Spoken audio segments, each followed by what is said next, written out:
기도하겠습니다. 오늘도 주실 말씀 사모하면서 이 시간에 하나님 앞에 머리 숙입니다. 넘치는 주의 은혜와 복이 이 시간에도 하나님의 임재와 함께 여기에 체험되게 하옵소서. 예수님의 이름으로 기원하옵나이다. 아멘. 평소에 아주 착하게 모범적으로 살던 청년이 잠깐의 실수로 살인을 저지르게 됐습니다. 방법 없이 감옥에 갇혔고, 그리고 동네 목사님과 온 동민들이 평소에 그 청년이 얼마나 성실하게, 얼마나 진실하게 세상을 살았는지에 대해서 탄원서를 만들어서 온 동네 사람들이 도장을 찍고, 그리고 그 주변에 많은 사람들이 또 협력을 해서 그 탄원서가 나중에 법원을 통과해서 주지사에게까지 올라갔습니다. 주지사가 현장 확인을 하고 정말 무겁게 사면장에 사인을 했습니다. 그 사면장이 다시 이 법원 판사에게 전달이 됐고, 그 법원 판사가 그 일을 주장했던 목사님을 불렀습니다. 그리고 그걸 보여주면서 이제 가서 본인만 오케이 하면 이제 나올 수 있는 그런 상황이 됐습니다. 면회를 갔습니다. 그런데 그 사이에 몇 명의 또 다른 목사님들이 가서 복음을 전했고, 그 복음이 귀에 들어오지 않는 그 젊은 친구는 이제 아예 이 까만 옷을 입은, 가운이든지 복복을 입었든지 간에 까만 옷을 입은 사람은 아예 면회 자체를 거절을 했습니다. 그래서 그 뒤에도 몇 사람 목사님들이 면담을 못했고, 드디어 이 사면장을 가지고 간 목사님과 법원 판사가 면회 신청을 했음에도 절대로 만나주지 않았습니다. 아무리 좋은 소식을 가지고 왔다고 해도 만나주질 않았습니다. 결국은 법원 판사가 발걸음을 돌리면서 그런 얘기를 했다고 합니다. 그 청년이 죽는 건 살인죄를 지어서 죽는 게 아니고 우리를 만나주지 않아서 죽는 거다. 오늘 본문 비유의 말씀, 잔치집 주인은 여러분들이 아는 것처럼 하나님을 상징하고, 제일 첫 번째로 초대받은 그 사람들은 유대 선민들을 상징하는 말입니다. 하나님은 세상 만민 중에서 유대 민족을 선택해서 당신의 백성으로 삼으셨고, 그들을 통해서 하나님의 뜻이 온 세상에 잘 실현되길 바랐습니다. 그런데 유대인들은 시간이 지나가면서 점점점 더 자기들이 선민이라고 하는, 아브라함의 후손이라고 하는 것만 자랑을 하고 교만해져서 하나님이 친히 보낸 선지자들의 경고나 회개를 권면하는 말을 거절을 하고, 그리고 오히려 보낸 선지자들을 죽이는 일까지 했습니다. 더욱이 그들은 예수 그리스도를 통해서 주어진 천국 복음을 거절을 합니다. 따라서 최초로 하나님의 선택을 받은 자들이었음에도 불구하고 천국을 기업으로 얻을 영적 특권을 그들은 상실하고 맙니다. 뿐만 아니라 유대인들이 당시에 그렇게 멸시하고 하나님의 저주를 받은 사람들이라고 취급했던 세리와 창기들, 그리고 이방인들에게 천국 복음이 전해졌다는 말씀이 복음서에 기록이 됩니다. 그래서 예수님은 하나님의 은혜를 가볍게 여기고 교만했던 유대인들이 초청에 응하지 않고, 반면에 하나님의 초대에 응했던 죄인들, 이방인들은 하나님의 초대에 응해서 천국잔치에 기쁨으로 참석한다고 하는 내용의 비유 말씀을 오늘 누가복음 14장에서 말씀하는 겁니다. 이 비유는 오늘날 현대인의 모습과도 매우 흡사합니다. 현대인은 육신적으로 너무 바쁘고 할 일도 많기 때문에 생각도 복잡하고 핑계거리도 많고 물질도 옛날에 비하면 엄청 부유합니다. 그러나 대신 영혼은 너무 메말라 있습니다.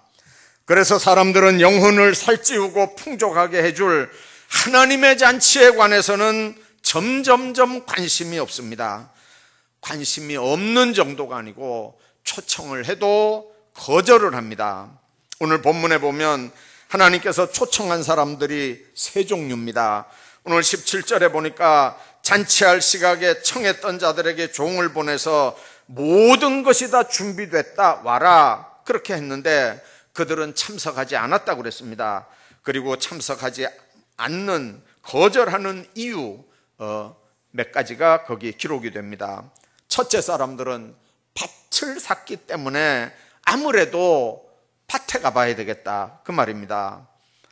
여러분들, 밭을 샀는데 그 밭을 가봐야 되기 때문에 잔치에 참석하지 못하겠다, 그 말은 핑계입니다. 왜냐하면 밭을 살 때 보지도 않고 샀겠습니까? 또 이미 돈을 지불하고 산 밭이면 어디로 갑니까? 그게 잔치 보고 와서 얼마든지 밭을 봐도 되는데, 그런데 밭을 보러 가야 되기 때문에 잔치 참석 안 하겠다, 그거는 핑계입니다. 여러분들, 농부가 밭을 샀다는 건 굉장한 투자입니다. 그는 밭을 사고 마음이 얼마나 든든했겠습니까? 근데 문제는 그 물질적인 기쁨만 추구하고 살아가는 사람이 주님이 주시는 기쁨, 신령한 기쁨, 영적인 잔치에 관해서는 아예 관심이 없다는데 이게 문제입니다. 여러분들, 우리 성도들도 사업하는 거는 너무 중요합니다. 사업은, 그래서 영어에서는 직업을 콜링이라고, 하나님이 부르신 천직이라고 이야기할 정도로 직업을 굉장히 중요하게 생각합니다. 그 일을 통해서, 그건 하나님이 주신 일이니까 그 일을 통해서 하나님을 영화롭게 한다는 의미입니다. 그냥 돈 벌어서 잘 먹고 잘 살겠다가 아니고 하나님이 주신 직업이니까 이 직업을 통해서 하나님의 영광을 드러내겠다, 이게 외국 사람들의 직업관입니다. 그러니까 예수 믿는 사람들에게 직업, 사업은 너무 중요합니다. 또 돈은 이 세상을 살 때 너무 중요한 것들입니다. 돈이 있어야 하나님께 받은 우리 사명을 보다 아름답게 효과적으로 감당할 수도 있습니다. 구원받고 믿음으로 산다고 해도 이 세상 살 때는 물질이 필요한 게 사실입니다. 그래서 성경은 돈 버는 자체를 나쁘다고 이야기한 적이 한 번도 없습니다. 문제는 그 돈 버는 일 때문에 사람들이 영원한 천국을 잃어버리고 영적인 일을 포기하는 일에 대해서 성경은 경고를 하는 겁니다. 중요한 건 무엇에다 관심을 두고 사느냐, 무엇에다 더 중요한 가치를 두고 사느냐 하는 데 있습니다. 돈이나 세상의 사업은 인생의 목적이 아니고 인생의 목적을 이루는 수단일 뿐입니다. 그렇기 때문에 사업 때문에 주님이 초청하신 잔치에 참여하는 걸 거절한다는 말은 목적과 수단을 구분하지 못하는 잘못을 범하고 사는 겁니다. 밭을 구입한 것, 그건 무조건 은혜입니다. 무조건 감사 제목입니다. 그러나 그 은혜와 감사 제목이 그게 하나님의 잔치에 참여를 거절할 정도가 됐다면 이거는 문제가 된다는 얘기입니다. 여러분들, 우리가 신앙생활하면서 하나님의 부름을 받고 믿음 안에 사는데 영적인 가치보다 물질적인 것에 관심이 많다면 여러분들 한번 생각하십시오. 1000만 년 우리가 살 것처럼 내 것이라고 등기도 하고 문패도 달고 땅 문서 만들고 적금 통장 만들지만, 그러나 그게 나하고는 전혀 상관도 없는 날이 온다는 걸 여러분들이 아셔야 합니다. 한 번 죽는 건 사람에게 정한 것이라고 하나님 말씀했고, 한 번 태어난 이상 사람은 반드시 죽는 날이 있기 때문에 왜 싸가지고 가지도 못할 것들에 매여서 영원한 세계를 잃어버리는 안타까운 무지한 인생, 그런 인생들을 우리가 지금 살아가고 있느냐 그 말입니다. 잠언에 보면 눈은 보아도 족함이 없고 귀는 들어도 차지 아니하는 게 인생이라고 그랬습니다. 세상에 가지고 온 것도 없고 나중에 가지고 갈 것도 없다고, 그게 인생이라고 분명하게 말씀합니다. 하나님이 부르시는 잔치에 겸손하게 응답하시기를 주의 이름으로 축복합니다. 뿐만 아니라 두 번째 사람은 소 5겨리를 샀음에 밭을 가는 시험을 하러 간다는 핑계를 댑니다. 이것도 이해가 안 됩니다. 소를 살 때 그 소가 잘생겼는지 못생겼는지 다 합니다. 일을 잘 할 수 있는지 없는지 다 보고 그리고 소를 삽니다. 5겨리나 사는데 그냥 사겠습니까? 여러분들, 소들 값은 이미 다 지불이 됐겠고 이제는 그 소는 자기 소유가 됐는데 구태여 잔칫날 그 소를 끌고 가서 시험을 해보겠다. 그건 잔치 알기를 우습게 하는 사람들이 하는 말입니다. 여러분들, 5겨리 소를 가진 점으로 봐서 이 사람은 넓은 농토를 가진 부자임이 틀림없습니다. 여러분들, 세상에 많은 사람들은 지금도 그렇게 생각합니다. 먹고 살 만큼만 벌면 하나님이 부르시는 음성에 얼마든지 순종할 수 있을 것 같다. 그런데 정작 재물이 늘어나면 늘어날수록 더 많은 것들을 추구하는 게 인간입니다. 정말 비극적인 건 하나님의 음성을 외면하면서까지 많은 음성을 이 재물을 모았다 할지라도 그 재물로는 구원받는 잔치에 또다시 초대될 수 없다고 하는 사실을 우리가 기억을 해야 합니다. 주님이 우리를 초대했다는 그 자체는 너무 감사하고 너무 은혜입니다. 내 공로 아무것도 없습니다. 이건 전적으로 하나님의 은혜 때문에 우리가 초청함을 받은 겁니다. 그걸 거절하고 큰 재물을 모아서 그 재물로 얼마든지 내가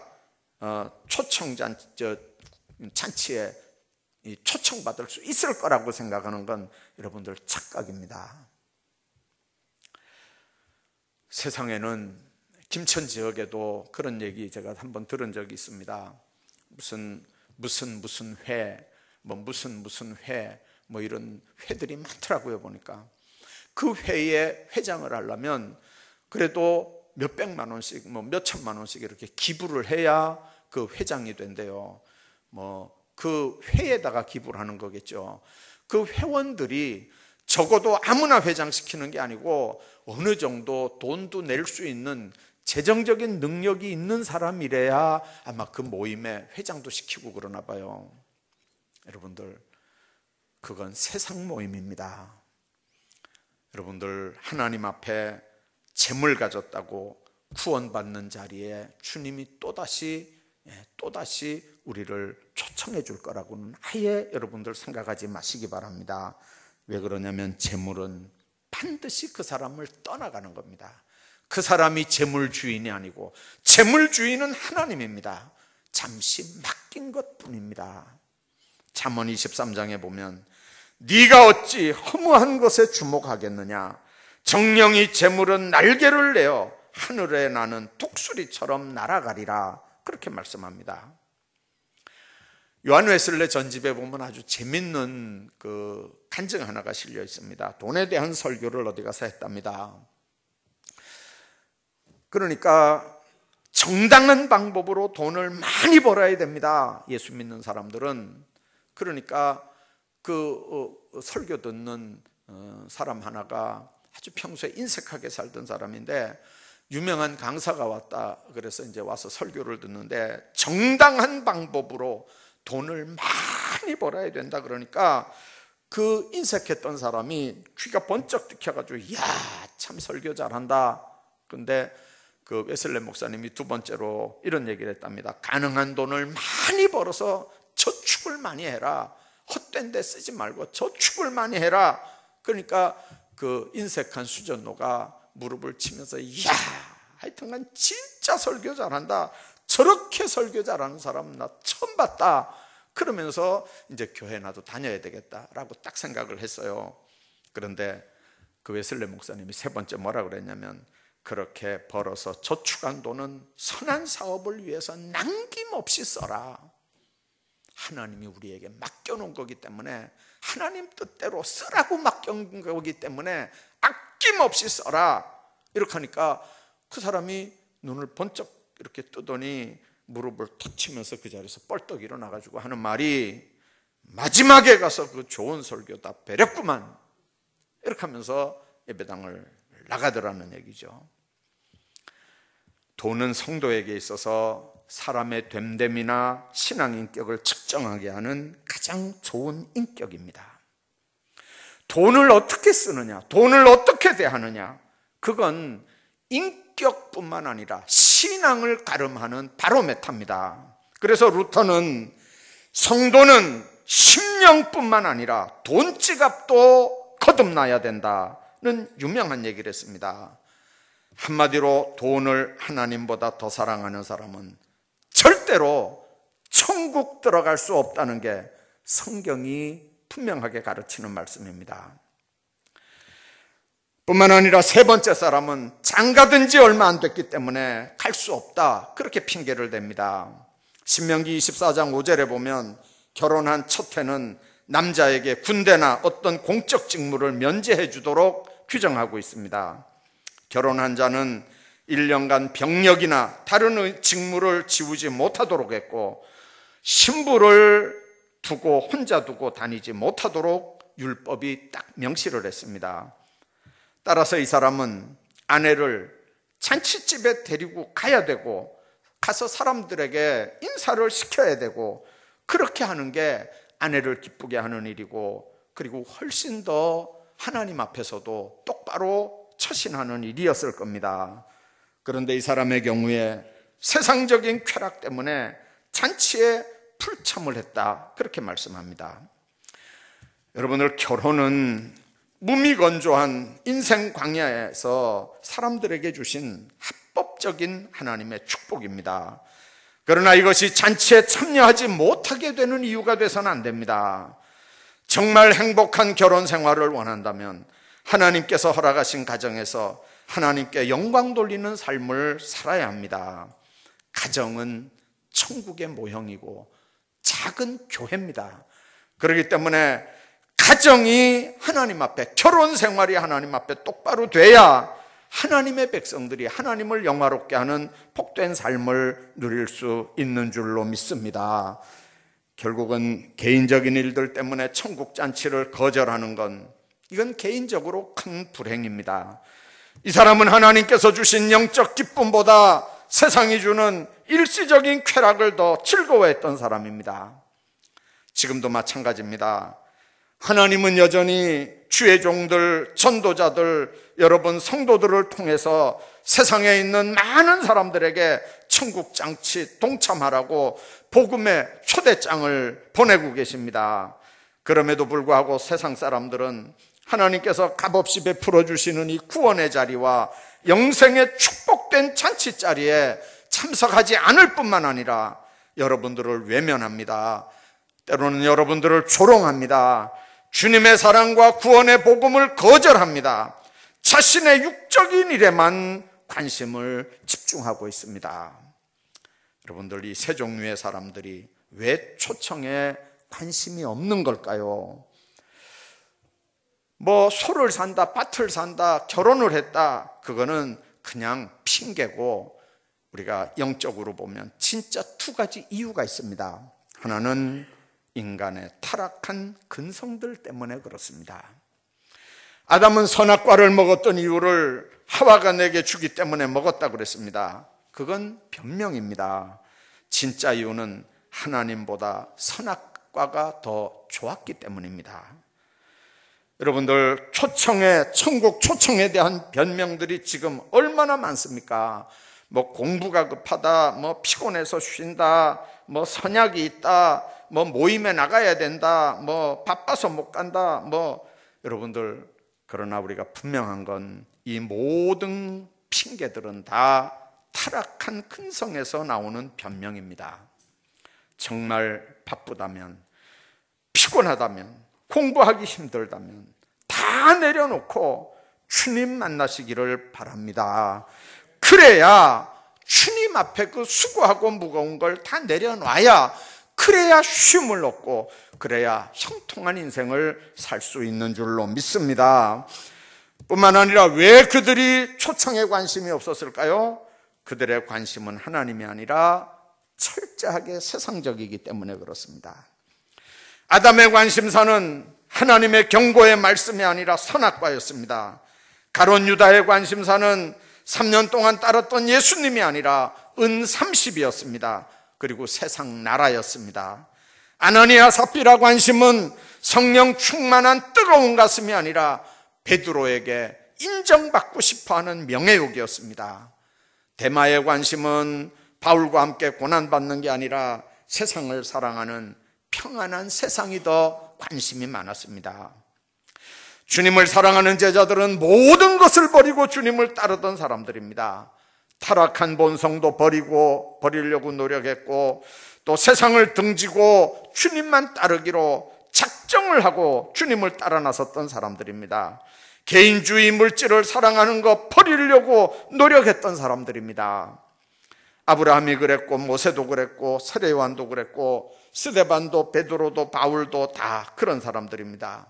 그런 사람들은 관심사가 세상이 아니라 천국이었습니다. 그들의 최대 관심사는 이 세상이 아니라 하나님이었습니다.